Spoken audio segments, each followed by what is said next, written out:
Si j'avais 20 ans maintenant, avec la mentalité et l'esprit du temps qui ont changé, et surtout l'Internet et tout, je crois que j'aurais fait ma transition à 20 ans, ou peut-être à 21 ou 22 ans, mais j'aurais pas attendu un demi-siècle. Les histoires de 28 minutes. Et Beau devint belle, et il devint elle. Baudouin van Spielbeek, grand reporter sur une chaîne flamande depuis plus de 30 ans, se sent femme depuis ses 8 ans. C'est comme ça, c'est irrémédiable, c'est viscéral, Beau le sait. D'abord, inconcevable, son chemin vers l'autre sexe va être long, très long. Acceptation, assomption. Beau passe par toutes les étapes, soutenu toujours par son épouse Marianne, jusqu'à l'ultime transformation hormonale, puis chirurgicale en 2018, à l'âge de 59 ans. Comme quoi, il n'y a pas d'âge pour devenir soi-même.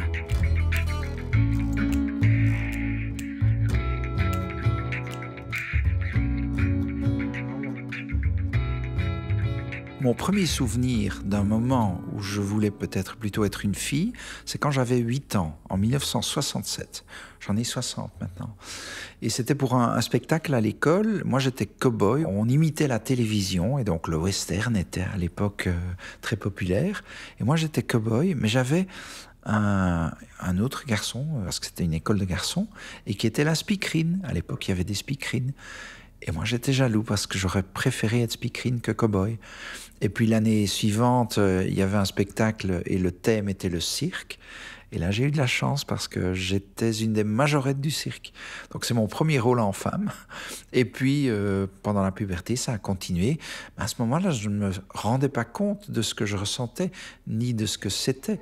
Je jouais des rôles de fille, mais je ne savais pas que c'était pas la norme.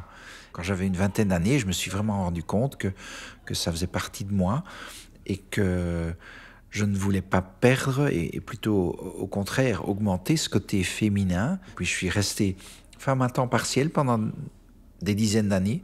Donc chaque fois que j'avais l'occasion, et c'était souvent parce que comme je travaillais pour la télévision et que je travaillais parfois les week-ends, j'avais des jours libres en semaine.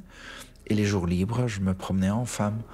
On se dit vraiment, je ne suis pas normal, je ne suis pas comme les autres.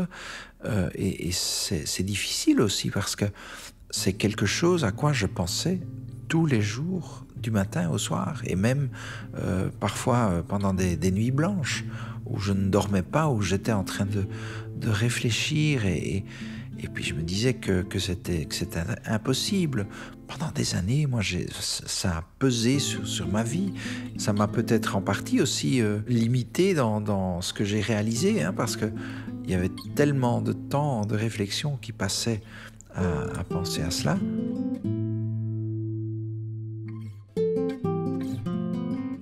La dysphorie de genre, c'est quand on est très malheureux de son genre, masculin ou féminin. Et moi, j'avais le genre masculin, et ma dysphorie de genre faisait que j'étais très malheureux en homme. Il y a une grande évolution, hein. Tout d'abord, c'était des mots qui ne s'utilisaient pas dans les années 80 et 90. C'est des mots nouveaux, c'est comme le mot transgenre, ça ne s'utilisait pas. Mais c'est des mots que j'ai découverts, d'abord dans des livres plus ou moins scientifiques, parfois vulgarisants pour le grand public. Mais ça, c'est les années avant l'Internet. Et puis avec l'Internet, c'est surtout là que j'ai tout découvert. Et que j'ai découvert que j'étais pas seul au monde. Parce que c'est surtout ça. Pendant des années, on se sent presque oui, gêné d'être comme ça. On ne sait pas très bien s'il y a d'autres personnes qui ressentent la même chose. Et via l'Internet, et certainement les petits films YouTube où les gens racontent leur vie et font des essais de maquillage et tout, je me suis rendu compte qu'il y avait des tas de gens comme moi, des jeunes gens, jeunes filles, enfin... moi, c'était surtout les femmes transgenres qui m'intéressaient, mais je me suis rendu compte qu'il y en avait de toutes les couleurs, de toutes les formes. Les seules personnes transgenres, et à l'époque on parlait encore de transsexuels, le mot transgenre n'était pas encore en vogue, les seules que je connaissais étaient des danseuses nues dans des cabarets parisiens, comme Coccinelle, et je me disais que c'était pas la vie que je m'imaginais, c'était des personnes qui étaient dans le show business. Et encore un certain genre. Et moi, je me voyais comme, architecte ou journaliste ou quelque chose d'autre, mais pas comme danseuse de cabaret. Donc pendant des années, je me suis dit, je devrais faire avec et je devrais combiner les deux. Maintenant, c'est tout différent. Maintenant, je remarque qu'il y a des transgenres un peu dans tous les métiers. Je connais 2 pilotes de ligne qui sont transgenres, je connais des officiers de police qui sont transgenres, des médecins, mais également une conductrice de grue qui est transgenre, une pilote de course, une femme officier dans l'armée britannique. Et c'est tous des gens que j'ai découverts via l'Internet et qui m'ont fait comprendre que j'étais pas du tout la seule et que surtout, il n'était pas trop tard. Et puis il y a eu Caitlyn Jenner, qui avait 65 ans, quand moi j'en avais 55, donc 10 ans de plus que moi, que j'avais connue comme championne olympique de décathlon à Montréal en 76. Et je me suis dit que si cette personne-là pouvait faire sa transition à 65 ans, il n'y avait aucune raison que je ne puisse pas le faire à 55 ans.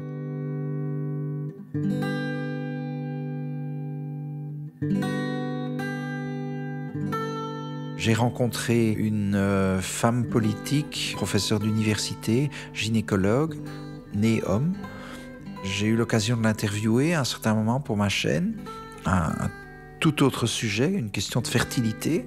J'ai lancé un cri de détresse et je lui ai dit Petra, elle s'appelle Petra, ça va plus, aide-moi. Et elle m'a répondu tu dois pas me raconter plus que ça, je comprends tout, j'ai vécu la même chose, on va se revoir. Et puis on s'est revus quelques fois et 6 mois plus tard, j'ai commencé ma transition. Je n'ai pas eu d'hésitation. Une fois que j'ai lancé mon cri de détresse, je me suis dirigé vers Petra de Sutter, c'est son nom, elle est parlementaire européenne maintenant.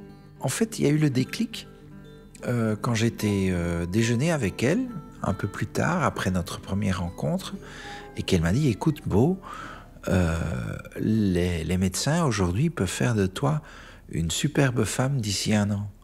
Tout est possible. » Et c'est là que j'ai compris que c'était encore possible. Et puis, 2 mois plus tard, j'ai commencé d'abord par des consultations d'un psychiatre. Et on m'avait dit, il faudra 6 à 10 consultations. Et à la 2e consultation, j'ai reçu le feu vert pour les œstrogènes, les hormones. Puis tout a été très rapide.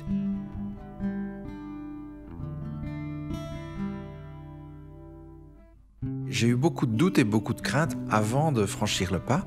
Ma femme, Marianne, était au courant de mes penchants féminins avant notre mariage, donc plus de 30 ans. Mais à l'époque, j'avais dit, avant notre mariage, bon, ça passera quand on sera mariés. Évidemment, ça ne passe pas et ça augmente et ça s'amplifie. Mais les enfants ne l'ont pas su jusque quelques mois avant ma transition. Parce quand ils étaient plus jeunes, on pensait que c'était pas le moment. Et puis, on avait quand même un petit peu peur. Et concrètement, on avait même peur qu'on ne les voit plus, on pensait qu'on ne verrait peut-être jamais nos futurs petits-enfants. Et que, bon, le moment où je leur ai raconté où j'en étais, on pensait sincèrement qu'ils allaient se lever et claquer la porte derrière eux et qu'on les verrait peut-être plus jamais. Mais ils ont été fantastiques. C'est ce qu'ils disent eux-mêmes, c'est un peu l'esprit d'ouverture dans lequel on les a éduqués. Et ouverture et acceptation d'autrui, aussi de ceux qui sont différents à tous les niveaux. Et donc là, c'était bien. Mais alors, j'avais le reste de la famille. Et ce qui est fantastique, c'est que un des tout premiers, parce que j'ai envoyé un mail à toute la famille, un des tout premiers à réagir, moins d'1 heure après le mail, c'est un oncle qui a 99 ans, qui m'a téléphoné pour me féliciter. Et ça, c'est super, qu'une personne de cet âge-là ait vraiment réagi si positivement, et le reste a suivi, et les amis, la même chose. Je n'ai perdu personne en cours de route. J'ai pas perdu un ami ou une amie. J'ai mes collègues qui me soutiennent toujours, donc c'est merveilleux. Et ça a aidé parce que je crois que les téléspectateurs ont dû se dire, si sa chaîne VTM l'accepte comme elle est, quelle raison aurions-nous de ne pas l'accepter? Donc on a fait ça du jour au lendemain. J'ai fait mon annonce en homme le 29 janvier 2018 et le 30 au matin, je suis venu travailler en femme. Et comme ça, les téléspectateurs ont eu 12 heures de temps pour s'y habituer et ça a marché.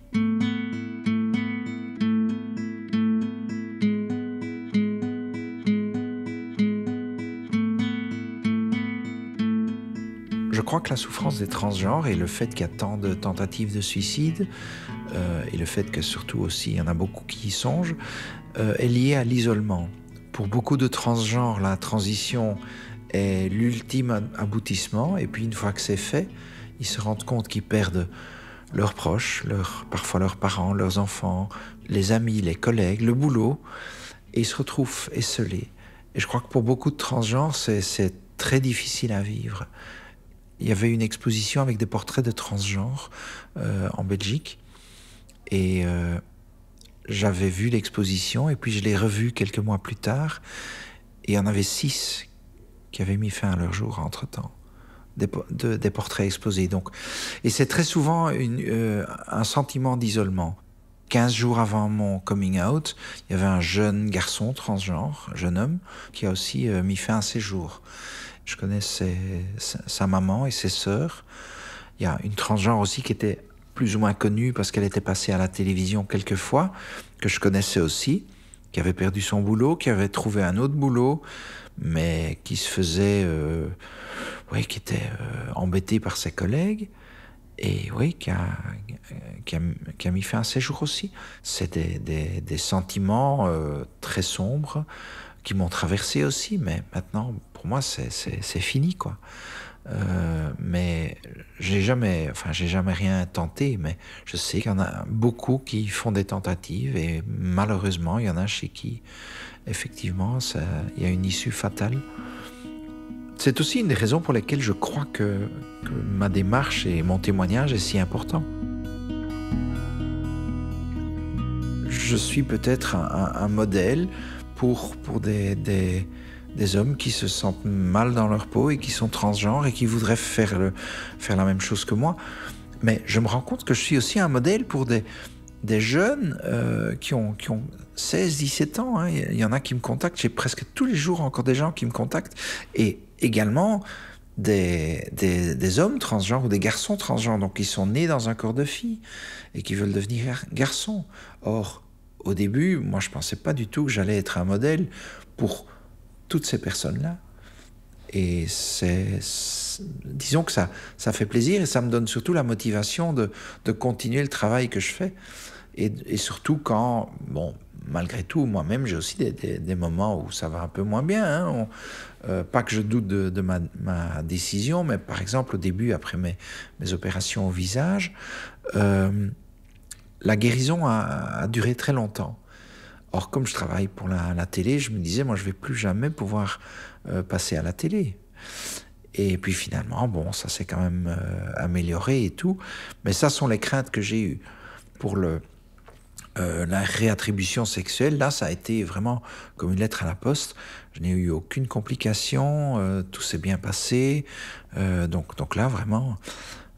mais parfois, malgré tout, comme il y a les médias qui suivent tout ce que je fais, parfois ça peut être pesant, mais quand je me dis que je le fais aussi, et peut-être surtout pour d'autres personnes qui ont les mêmes sentiments que moi, ça me donne le courage de continuer.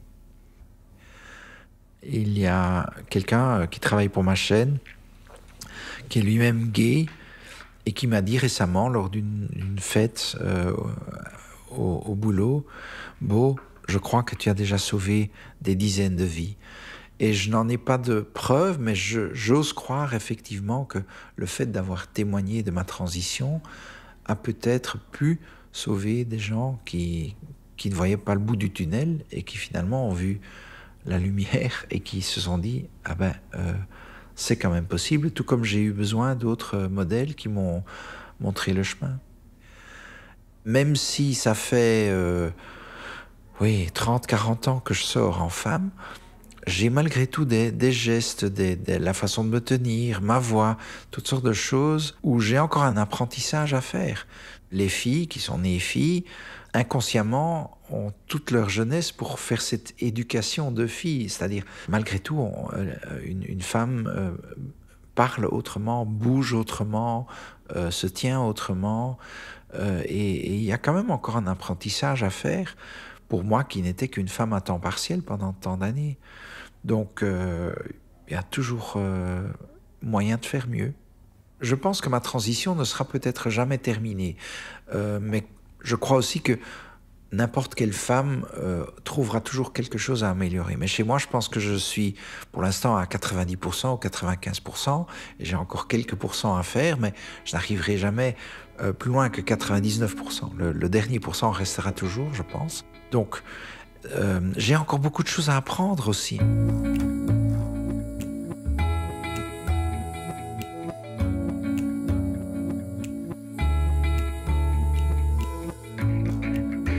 Les histoires de 28 minutes, un podcast à écouter sur arteradio.com.